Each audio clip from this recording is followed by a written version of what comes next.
SIT ആസ്ഥാനത്ത് ഉണ്ണികൃഷ്ണൻ പോറ്റിയുടെ ചോദ്യം ചെയ്യൽ തുടരുകയാണ്. TV പ്രസാദും റഹീസ് റഷീദും ആദിൽ പാലോടും ചേരുന്നുണ്ട് വിവരങ്ങൾ നൽകാൻ.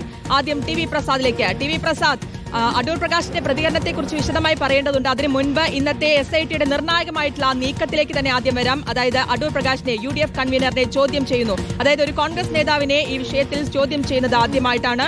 ഇതിൽ ഏറ്റവും നിർണായകമായിട്ടുള്ള ഒരു നീക്കമായിട്ട് തന്നെ ഇതിനെ കാണേണ്ടേ. എത്രത്തോളം പ്രതിരോധത്തിലേക്ക് പോകുകയാണ് UDF? ശ്രുതി, ഒരു നിർണായക നീക്കമാണ് പ്രത്യേക അന്വേഷണ സംഘം ഇന്ന് നടത്തിയത് എന്നതാണ്. അടൂർ പ്രകാശ് എന്ന UDF കൺവീനറെ ചോദ്യം ചെയ്യാൻ വിളിക്കുന്നതോടൊപ്പം തന്നെ ഉണ്ണികൃഷ്ണൻ പോറ്റിയെയും പോലീസ് ആസ്ഥാനത്ത് എത്തിച്ചുകൊണ്ടായിരുന്നു ആ നിർണായക നീക്കം എന്നതാണ്. ശബരിമല സ്വർണ്ണക്കൊള്ളക്കേസിൽ A. പത്മകുമാർ, N. വാസു എന്നീ പ്രധാനപ്പെട്ട രണ്ട് നേതാക്കൾ അറസ്റ്റിൽ തുടരുന്ന ഈ ഘട്ടത്തിൽ CPM-ഉം സർക്കാരും LDF-ഉം എല്ലാം ഒന്നിച്ച് പ്രതിരോധത്തിലാണ്. അതിനിടയിലാണ് ഉണ്ണികൃഷ്ണൻ പോറ്റിയുമായുള്ള അടൂർ പ്രകാശിന്റെ ബന്ധം പുറത്തേക്ക് വരുന്നത്. അത് CPIM-നും LDF-നും വലിയ ആശ്വാസമായി, രാഷ്ട്രീയ ആയുധമായി. UDF-ന്റെ ജാഥ ഇന്നലെ തുടങ്ങി ഇന്ന് രണ്ടാമത്തെ ദിവസത്തിൽ എത്തി നിൽക്കുമ്പോഴാണ് UDF കൺവീനർ അടൂർ പ്രകാശ് EDയുടെ പ്രത്യേക അന്വേഷണ സംഘത്തിന്റെ ചോദ്യമുനയിലേക്ക് നീങ്ങുന്നത് എന്നതാണ്. ഇന്ന് രാവിലെ 10:30 തുടങ്ങി ഏതാണ്ട് 1 മണിവരെ 2.5 മണിക്കൂറിലധികം നീണ്ട ചോദ്യം ചെയ്യലാണ് ഇന്നുണ്ടായത്. മണ്ഡലത്തിലെ വോട്ടർ എന്ന നിലയിലുള്ള ബന്ധമാണ് എന്നാണ് ഉണ്ണികൃഷ്ണൻ പോറ്റിക്കൊപ്പമുള്ള ഫോട്ടോകൾ പുറത്തു വന്ന സമയത്തെല്ലാം അടൂർ പ്രകാശ് പറഞ്ഞത്. എന്നാൽ അതിലുപരിയായി ഒരു ബന്ധം ഉണ്ണികൃഷ്ണൻ പോറ്റിയുമായി ഉണ്ട് എന്ന് തെളിയിക്കുന്ന നിരവധി ചിത്രങ്ങൾ, തെളിവുകൾ എല്ലാം പുറത്തു വന്നിരുന്നു. അതുകൂടാതെ ചില തെളിവുകൾ കൂടി പ്രത്യേക അന്വേഷണ സംഘത്തിന് കിട്ടിയതുകൊണ്ടാണ് ഇന്ന് ചോദ്യം ചെയ്യാൻ വിളിപ്പിച്ചത് എന്നുള്ളതാണ് പ്രത്യേക അന്വേഷണ സംഘത്തിൽ നിന്ന് അറിയാൻ കഴിയുന്നത്. എന്നാൽ ആ രീതിയിലുള്ള ചോദ്യങ്ങളൊന്നും ഉണ്ടായില്ല എന്ന വിശദീകരണമാണ് ചോദ്യം ചെയ്യലിന് ശേഷം അടൂർ പ്രകാശ് നൽകിയത്. ഇതിലൊരു രാഷ്ട്രീയ പ്രാധാന്യമുണ്ട്. കാരണം തെരഞ്ഞെടുപ്പ് നടക്കാൻ വളരെ കുറച്ച് സമയം മാത്രം, കഷ്ടി 2 മാസം മാത്രം ബാക്കി നിൽക്കുന്ന ഈ ഘട്ടത്തിൽ ശബരിമല സ്വർണ്ണക്കൊള്ളക്കേസിൽ അപ്പാടെ പ്രതിരോധത്തിലായ CPM-നും LDF സർക്കാരിനും ഒരാശ്വാസമായിട്ടാണ് അടൂർ പ്രകാശിന്റെ വരവ് എന്നുള്ളതാണ്. മുൻ ദേവസ്വം മന്ത്രി കടകംപള്ളി സുരേന്ദ്രനെ ആദ്യം ചോദ്യം ചെയ്തിരുന്നു. രണ്ടാമത്തെ ഘട്ടത്തിൽ ചോദ്യം ചെയ്യാനുള്ള നീക്കം നടക്കുന്നതിനിടെയാണ് UDF-ന്റെ കൺവീനറും കോൺഗ്രസിന്റെ പ്രധാനപ്പെട്ട നേതാവുമായ അടൂർ പ്രകാശ് കൂടി ചോദ്യമുനയിലേക്ക് വരുന്നത്. ശ്രുതി. ഓക്കെ, TV പ്രസാദ് തുടരുക. റഹീസ് റഷീദിലേക്കാണ് പോകുന്നത്. റഹീസ്, അടൂർ പ്രകാശിന്റെ ചോദ്യം ചെയ്യലിന് ശേഷം പുറത്തേക്ക് വന്ന ആ സമയത്ത് റഹീസാണ് അവിടെ ഉണ്ടായിരുന്നത്. റഹീസിന്റെ ഒരു ചോദ്യത്തിൽ നിന്നാണ് പ്രകോപിതനാകുന്ന അദ്ദേഹത്തെ കണ്ടത്, അടൂർ പ്രകാശിനെ കണ്ടത്. എന്തായാലും കൃത്യമായിട്ടുള്ള വിവരങ്ങൾ SITക്ക് നൽകിയിട്ടുണ്ട്. പോറ്റിയുമായിട്ടുള്ള ബന്ധത്തെക്കുറിച്ച് ചോദിച്ചു, അതിലടക്കമുള്ള കാര്യങ്ങൾ പറഞ്ഞിട്ടുണ്ടെന്നടക്കം പറയുമ്പോഴും ക്ഷുഭിതനാകുന്ന ഒരു തുടക്കത്തിൽ നേരത്തെ റഹീസ് പറഞ്ഞ പോലെ വളരെ കൂളായി നിന്ന ആൾ പെട്ടെന്ന് പിന്നീട് ക്ഷുഭിതനാകുന്ന ഒരു കാഴ്ച കൂടിയാണ് ഇന്നിപ്പോൾ കണ്ടതല്ലേ? ശ്രുതി, 2.5 മണിക്കൂർ നീണ്ടു നിന്ന ചോദ്യം ചെയ്യലിന് ശേഷം പുറത്തേക്ക് വന്ന അടൂർ പ്രകാശ് ആകെപ്പാടെ അസ്വസ്ഥനായാണ് മാധ്യമങ്ങളെ കണ്ടത്. മാധ്യമങ്ങൾക്ക് മുമ്പിൽ ഇന്നലെ എന്നെ SIT ഹെഡായ ശശിധരൻ വിളിച്ചതനുസരിച്ച് ഇന്ന് കണ്ടു എന്നാണ് പറയുന്നതെങ്കിൽ പോലും ആ പറയുന്നതിൽ തന്നെ ചില പ്രശ്നങ്ങളുണ്ട്. കാരണം അങ്ങനെ വളരെ കൂളായി ചോദ്യം ചെയ്യലിന് ഹാജരാവുകയായിരുന്നു UDF കൺവീനറെങ്കിൽ അദ്ദേഹത്തിന്റെ സ്വന്തം കാറിൽ MP എന്ന ബോർഡ് വെച്ച കാറിലായിരുന്നു എത്തേണ്ടത്. അങ്ങനെയല്ല അടൂർ പ്രകാശ് എത്തിയത്. മറ്റൊരു സ്വകാര്യ വാഹനത്തിലാണ് അദ്ദേഹം ചോദ്യം ചെയ്യലിന് വേണ്ടി ഹാജരായത് എന്നത് തന്നെ അടൂർ പ്രകാശ് പറയുന്നത് പോലെ അല്ല കാര്യങ്ങൾ എന്ന് നമുക്ക് ഒറ്റ നോട്ടത്തിൽ തന്നെ വായിച്ചെടുക്കാൻ പറ്റുന്ന കാര്യമാണ്. അദ്ദേഹവുമായി ഉണ്ണികൃഷ്ണൻ പോറ്റിയുമായി ഏതെങ്കിലും തരത്തിലുള്ള സാമ്പത്തിക ഇടപാടുകൾ ഉണ്ടോ എന്നതിലടക്കമുള്ള കൃത്യമായ ചോദ്യം ചെയ്യൽ ഉണ്ടായി എന്നാണ് മനസ്സിലാക്കുന്നത്. നമ്മൾക്ക് കിട്ടുന്ന വിവരം അനുസരിച്ച് വീണ്ടും അടൂർ പ്രകാശിന് SITക്ക് മുന്നിൽ ഹാജരാക്കേണ്ടി വരും എന്നാണ് മനസ്സിലാക്കുന്നത്.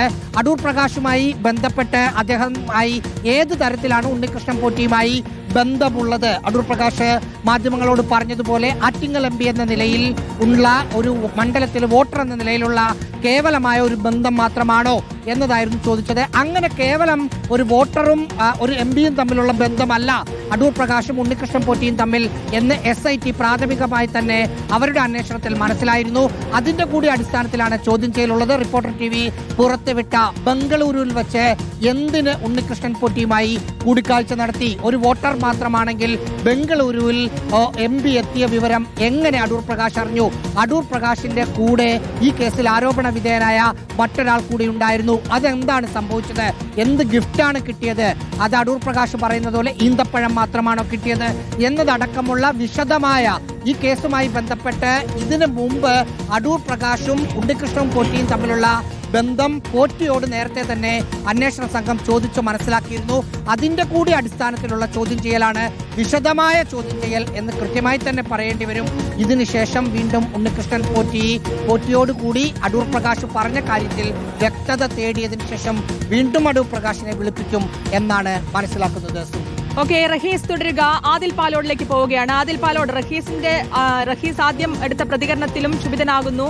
രണ്ടാമത് ആദിൽ പാലോടാണ് അവിടെ ഉണ്ടായിരുന്നത്. അവിടെയും ക്ഷുഭിതനാകുന്ന അടൂർ പ്രകാശിനെയാണ് കണ്ടത്. അതിൽ പിന്നീട് ആ പ്രതികരണത്തിലൊക്കെ നമ്മൾ കേട്ടതാണ്. റിപ്പോർട്ടർ ചാനലിനെതിരെയുള്ള ഒരു വിമർശനം ഉന്നയിച്ചുകൊണ്ടാണ്, വലിയ രീതിയിൽ ക്ഷുഭിതനായിക്കൊണ്ടാണ് അദ്ദേഹത്തിന്റെ പ്രതികരണം ഉണ്ടായിരുന്നത്. അതിൽ മറ്റൊരു കാര്യം, ഈ നോട്ടീസ് നൽകിയിട്ടില്ല എന്നടക്കമുള്ള കാര്യങ്ങൾ ചൂണ്ടിക്കാണിച്ചാണ് അദ്ദേഹം പറയുന്നത്. ഒപ്പം രാഷ്ട്രീയ പ്രേരിതമാണ്. ആദ്യം പറഞ്ഞത് അസ്വാഭാവികമായിട്ടുള്ളതല്ല എന്നുള്ളതായിരുന്നു, പക്ഷേ ഇപ്പോൾ പറഞ്ഞത് രാഷ്ട്രീയ പ്രേരിതമായിട്ടുള്ള ഒരു നീക്കമാണ് എന്ന കാര്യം കൂടി പറയുന്നുണ്ടല്ലേ? ഉറപ്പായും അടൂർ പ്രകാശ് എംപിയുടെ പ്രതികരണം വ്യക്തമാണ്. നോട്ടീസ് തന്നല്ല തന്നെ വിളിപ്പിച്ചിരിക്കുന്നത്. പകരം ഇന്നലെ രാത്രി SITയുടെ തലവൻ SP തന്നെ വിളിക്കുന്നു, കണ്ടാൽ കൊള്ളാമെന്ന് പറയുന്നു. താൻ ഇന്ന് ഇവിടെ ഒരു മരണ ചടങ്ങുമായി ബന്ധപ്പെട്ട് എത്തേണ്ടതായതിനാൽ എത്തി, ആ സമയം കാണാം എന്ന് പറഞ്ഞു. അങ്ങനെ പോയതാണ് SITയുടെ ചോദ്യം ചെയ്യലിനായി എന്നുള്ളതാണ് അടൂർ പ്രകാശ് എംപി വ്യക്തമാക്കുന്നത്. പോറ്റിക്കൊപ്പം തന്നെ ചോദ്യം ചെയ്തിട്ടില്ല, അറിയാവുന്ന കാര്യങ്ങളെല്ലാം താൻ പറഞ്ഞിട്ടുണ്ട്. പോറ്റിക്കൊപ്പം ചോദ്യം ചെയ്തു എന്ന തരത്തിലുള്ള മാധ്യമ വാർത്തകൾ അടിസ്ഥാനരഹിതമാണ്. മാധ്യമങ്ങൾ സങ്കല്പത്തിനൊത്ത് എഴുതിവിടുകയും പ്രചരിപ്പിക്കുകയുമാണ് എന്ന് അടൂർ പ്രകാശ് എംപി പറയുകയാണ്. ഉണ്ണികൃഷ്ണൻ പോറ്റി, വളരെ പ്രധാനപ്പെട്ട ഒരു പ്രതികരണം, ഉണ്ണികൃഷ്ണൻ പോറ്റിയെ സോണിയാഗാന്ധിയുമായി ബന്ധപ്പെടുത്തി കൊടുത്തത് താനല്ല, അവിടെ അപ്പോയിൻമെന്റ് ഉണ്ട് എന്ന് പോറ്റി പറഞ്ഞു. അങ്ങനെ താൻ കൂടി പോയതാണ് എന്നുകൂടി അടൂർ പ്രകാശ് എംപി വ്യക്തമാക്കുകയാണ്. മറ്റൊന്ന്, പുറകിൽ കൂടി മടങ്ങാം. ഈ ചോദ്യം ചെയ്യൽ കഴിഞ്ഞ് വേണമെങ്കിൽ പോലീസ് ആസ്ഥാനത്തിന്റെ പുറകിൽ കൂടി മറ്റൊരു വഴിയുണ്ട്, അതുവഴി വേണമെങ്കിൽ മടങ്ങാം, മുന്നിൽ മാധ്യമങ്ങൾ ഉണ്ടല്ലോ എന്ന രൂപത്തിൽ പോലീസ് ഉദ്യോഗസ്ഥർ പറഞ്ഞിരുന്നു പോലീസ് ആസ്ഥാനത്തെ. പക്ഷേ താൻ ആരുടെ മുന്നിൽ നിന്നും ഒളിച്ചോടുന്ന ആളല്ല, അതുകൊണ്ട് തന്നെയാണ് മാധ്യമങ്ങൾക്ക് മുന്നിൽ എത്തിയത് എന്ന് അടൂർ പ്രകാശ് എംപി വിശദീകരിക്കുന്നു. ചോദ്യം ചെയ്യലിന് ശേഷം അടൂർ പ്രകാശ് എംപിയുടെ പ്രതികരണം നമ്മൾ കേട്ടിരുന്നതാണ്. തന്നെ വിളിപ്പിച്ചത് രാഷ്ട്രീയ ലക്ഷ്യത്തോടു കൂടിയാണ് എന്നുള്ളതാണ് അടൂർ പ്രകാശ് എംപിയുടെ പ്രതികരണത്തിന്റെ വളരെ പ്രധാനപ്പെട്ട ഒരു ഭാഗം. അത് മുഖ്യമന്ത്രിയെ വിളിക്കേണ്ടതല്ലേ, രാജു എബ്രഹാമിനെ വിളിക്കേണ്ടതല്ലേ, കടകംപള്ളി സുരേന്ദ്രനെ ആവർത്തിച്ച് വിളിക്കേണ്ടതല്ലേ ചോദ്യം ചെയ്യലിനായി എന്ന കാര്യം കൂടി അടൂർ പ്രകാശ് എംപി ചോദിക്കുന്നു. ഫോട്ടോ വെച്ചുള്ള ചോദ്യം ചെയ്യലാണെങ്കിൽ ഇവരൊക്കെ SITക്ക് മുന്നിൽ ഹാജരാകേണ്ടവരാണ്. തന്റെ അറസ്റ്റ് ആഗ്രഹിച്ച് ചിലരുണ്ട്, അവരിപ്പോൾ നിരാശയിലാണ് എന്നുകൂടി അടൂർ പ്രകാശ് എംപി പറയുന്നു. ഇനി വിളിച്ചാലും പോകും, ഒളിച്ചു പോകില്ല, തനിക്കതിന്റെ തന്റെ ഇടമുണ്ട് എന്നുള്ളതാണ്. ഇനി ചോദ്യം ചെയ്യലിന് വിളിപ്പിക്കുമെന്ന് SIT അറിയിച്ചിട്ടില്ല എന്നുകൂടി പറയുന്നു. ഏതായാലും അടൂർ പ്രകാശ് എംപിയുടെ വാദം വ്യക്തമാണ്. നേരത്തെ ഉണ്ടായിരുന്ന ചിത്രങ്ങൾ അനുസരിച്ച് വിളിപ്പിക്കുകയാണെങ്കിൽ മറ്റു നേതാക്കളെ, ഇടതുമുന്നണിയിലെ നേതാക്കളെ കൂടി വിളിപ്പിക്കേണ്ടതാണ്. താൻ ആർക്കു മുന്നിലും ഒളിക്കില്ല, കൃത്യമായ നിലപാടാണ് തനിക്കുള്ളത് എന്നുകൂടി അടൂർ പ്രകാശ് എംപി പറഞ്ഞു വെക്കുകയാണ്. ശ്രുതി. ഓക്കെ, ആദിൽ പാലോടാണ് വിവരങ്ങൾ നൽകിയത്. എന്തായാലും SITയുടെ നിർണായകമായിട്ടുള്ള നീക്കമാണ് ഇന്ന് കണ്ടത്. 10:30 കൂടിയിട്ടാണ് അടൂർ പ്രകാശിന്റെ ചോദ്യം ചെയ്യലുണ്ടായത്. അത് 2.5 മണിക്കൂറോളമാണ് നീണ്ടത്. അതിനുശേഷം പിന്നീട് തിരിച്ചുവന്ന അദ്ദേഹം കൃത്യമായ മറുപടി നൽകിയെന്നും നോട്ടീസ് നൽകിയല്ല ചോദ്യം ചെയ്തത് അടക്കമുള്ള കാര്യങ്ങൾ പറഞ്ഞു. വാർത്ത നൽകിയതിന് റിപ്പോർട്ടർ ചാനലിനെതിരെ ക്ഷുഭിതനാവുകയും ഭീഷണി മുഴക്കുകയും ചെയ്തു.